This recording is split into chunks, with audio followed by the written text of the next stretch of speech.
Okay, for this example, we previously did one on multiplying, so now we're going to do one on dividing the complex numbers that are in polar form. Okay, so just to repeat the formula here, you divide the two r's and then you subtract the two thetas. So let's go back to that previous example that we used.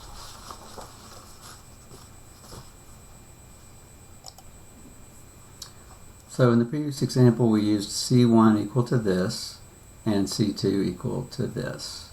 So what I'm going to do is plug those numbers into this formula, and then I'll have the R1 over R2, which is the 8 over the 1/2, and then I'm going to subtract the two thetas, pi over 3 minus pi over 4. So there's theta 1, and there is theta 2. So I'm going to do pi over 3 minus pi over 4.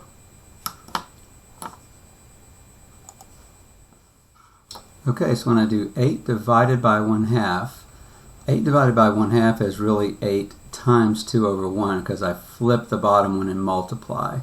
So that becomes 16. And now I've got cosine pi over 3 minus pi over 4. Well, pi over 3 is 4 pi over 12, and pi over 4 is 3 pi over 12. So 4 pi over 12 minus 3 pi over 12 is just pi over 12.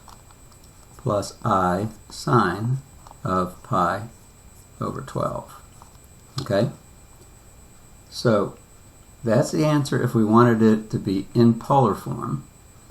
But what they're wanting on this particular problem is to put it in rectangular form.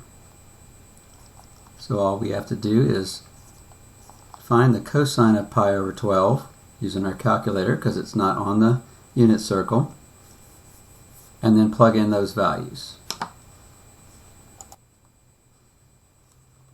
Okay, so using my calculator, I plug in cosine pi over 12, I get 0.966.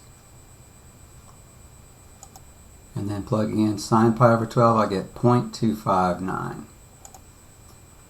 So the only thing left to do is just distribute that 16 and multiply everything out. And that's what I get for my answer. And now we're in that rectangular form of the complex number, which is z equal to a plus bi.